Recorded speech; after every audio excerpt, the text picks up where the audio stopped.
So the story of Prophet Hud alayhi salam is a very interesting one, because Hud alayhi salam was sent to one of the strongest nations in the history of humanity. These were the people of Ad.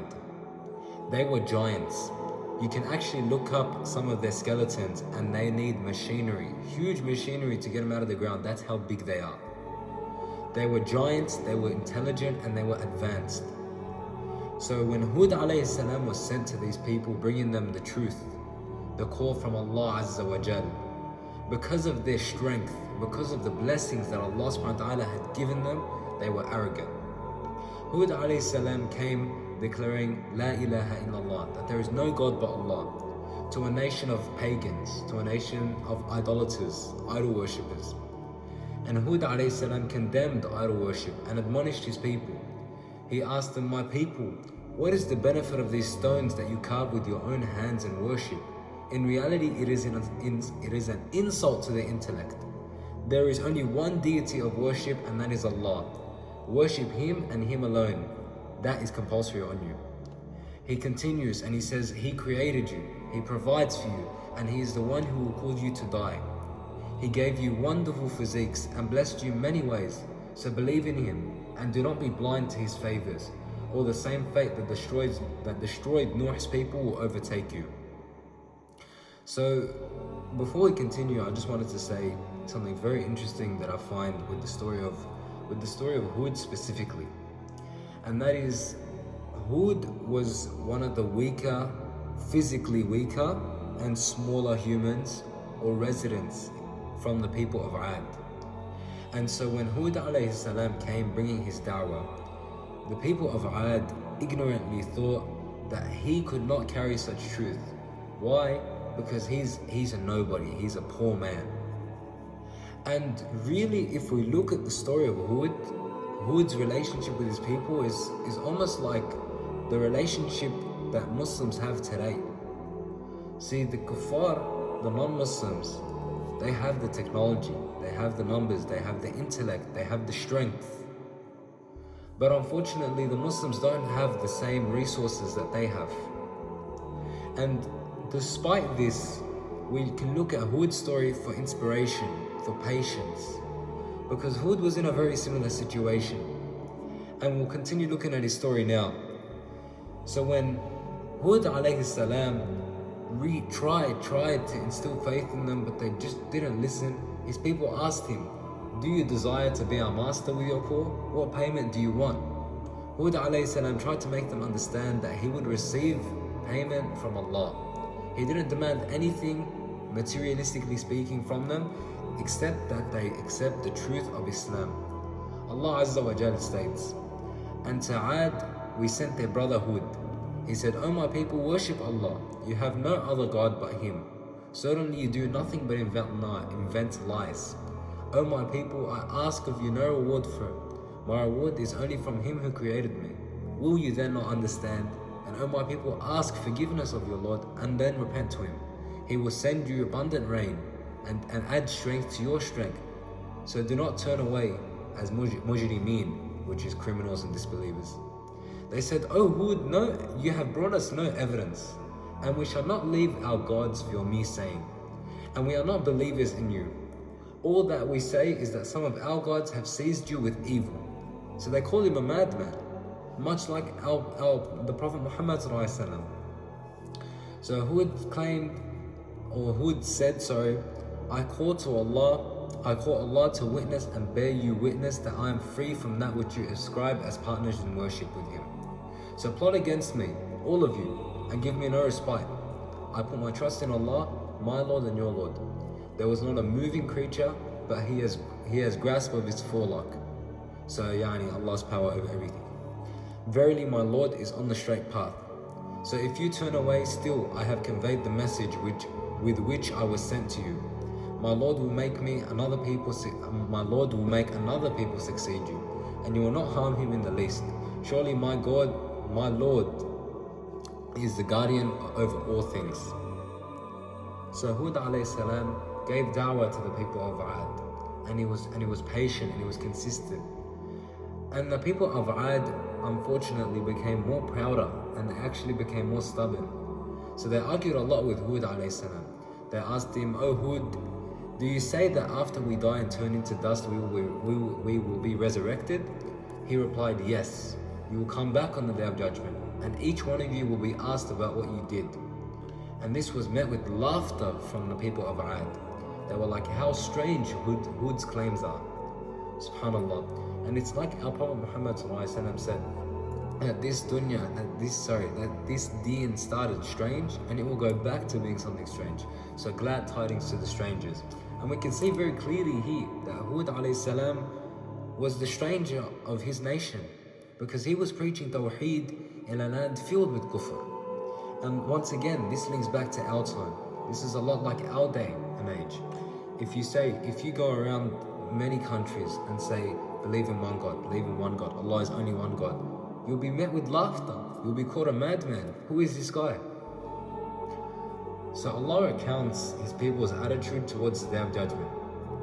So it is said, "And the chiefs of his people who disbelieved and denied the meeting in the hereafter, and to whom we had given luxuries and comforts of this life, said, He is no more than a human being like you. He eats of that which you eat, and drinks of that which you drink. If we were to obey a human being like yourself, then verily you indeed will be the losers. Does he promise you that when you have died and you have become dust and bones, you shall be resurrected? Far, very far is that which you are promised. There is nothing but our life of this world. We die and we live, and we are not going to be resurrected. He is only a man who has invented a lie against Allah, but we are not going to believe him." So the thing is about most idolaters is that they actually believed in Allah, but they worshipped idols along with him. And that is why their aqeedah, their deen, their belief is so corrupted, so twisted, because that is the most detrimental, the most dangerous sin that a person can ever commit. Shirk, associating partners with Allah. So the chief of the people of Ad, they were asked, "Is it not strange that Allah chooses one of us to reveal his message to?" So this links back to the idea that, or the fact that Hud was not of the strongest of his people. He was actually one of the poorer ones, the weaker ones. So Hud replies to this claim, "What is strange in that? Allah wants to guide you to the right way of life, so he sent me to warn you. Nuh's flood and his story are not far away from you, so do not forget what happened. All the disbelievers were destroyed, no matter how strong they were." And so they replied, "Who's going to destroy us, Hud?" And Hud replied, "Allah." The disbelievers among his people answered, "We will be saved by our gods." So Hud clarified to them that the gods they worshipped would be the reason for their destruction, that it is Allah alone who saves the people, and that no other power on earth can benefit or harm anyone. And this is the core of Tawheed, the very message that Hud alayhi salam was preaching to the people of Ad. So the conflict continued. The years passed and they became more and more arrogant, more tyrannical and more defiant. Furthermore, they started to accuse Hud alayhi salam of being a crazy lunatic. One day they told him, "We understand the secret of your madness. You insulted our gods and they harmed you. That is why you have become insane." And Allah repeats their words in the Quran. Allah subhanahu wa ta'ala recalls what they told him. They said, "O Hud, you have brought us no evidence, and we shall not leave our gods for your mere sayings, and we are not believers in you. All that we say is that some of our gods have seized you with evil, with madness." So Hud alayhi salam tried and tried, but they just didn't listen. And this shows us one of the most important aspects of giving dawah to a nation, to people, and that's patience.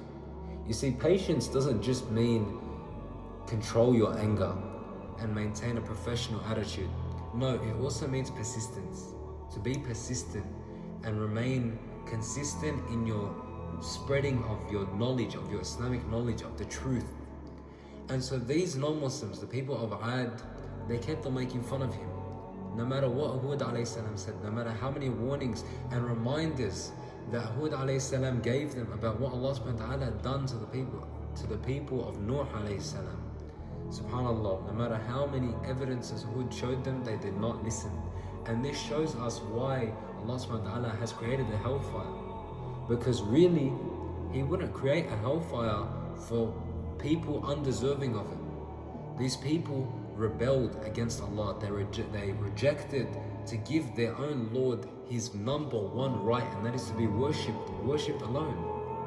And that's why that shows us, one, the importance of giving dawah, two, the importance of patience in giving dawah, three, the importance of having tawheed in our lives, and four, the importance of looking at the people of the past.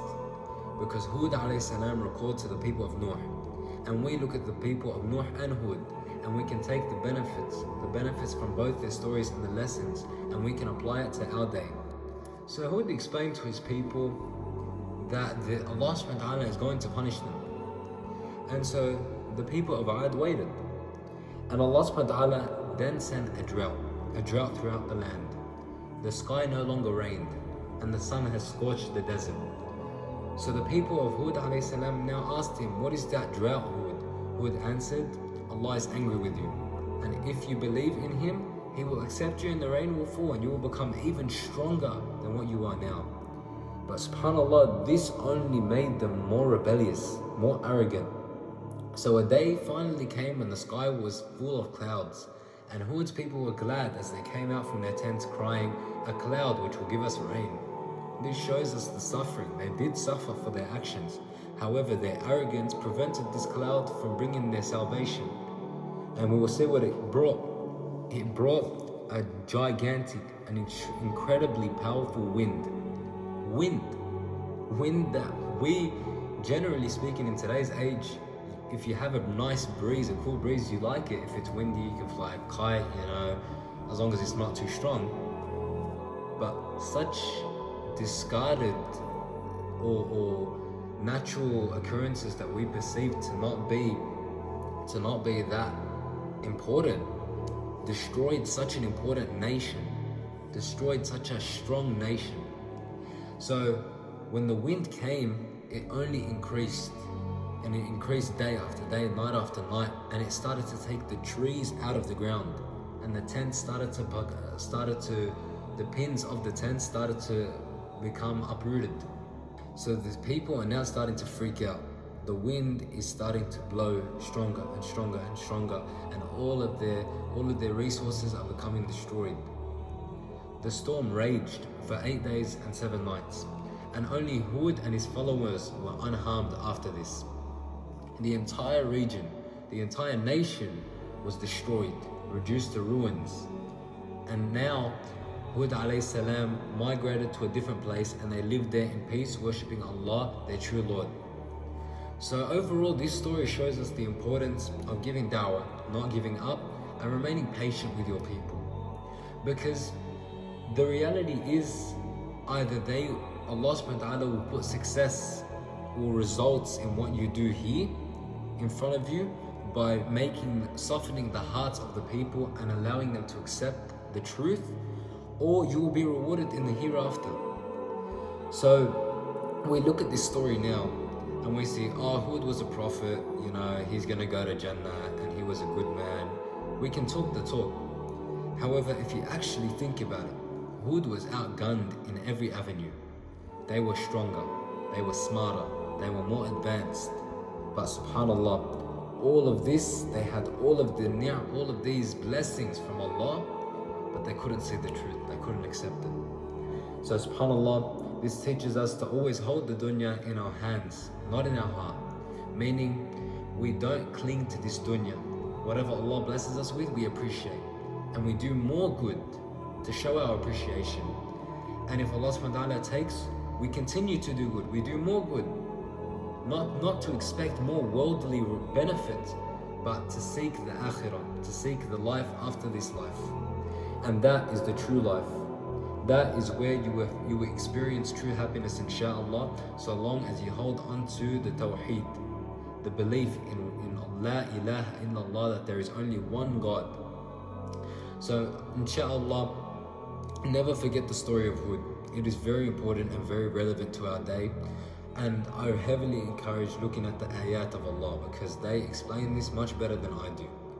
So we ask Allah to keep us steadfast and remain stronger. Stronger not just physically, but stronger spiritually, mentally, to stay close to Allah subhanahu wa ta'ala despite the trials of this life. And we ask Allah subhanahu wa ta'ala for His Jannah and that He has mercy on us. Jazakallah khairan everyone. Assalamu alaikum wa rahmatullahi wa barakatuh.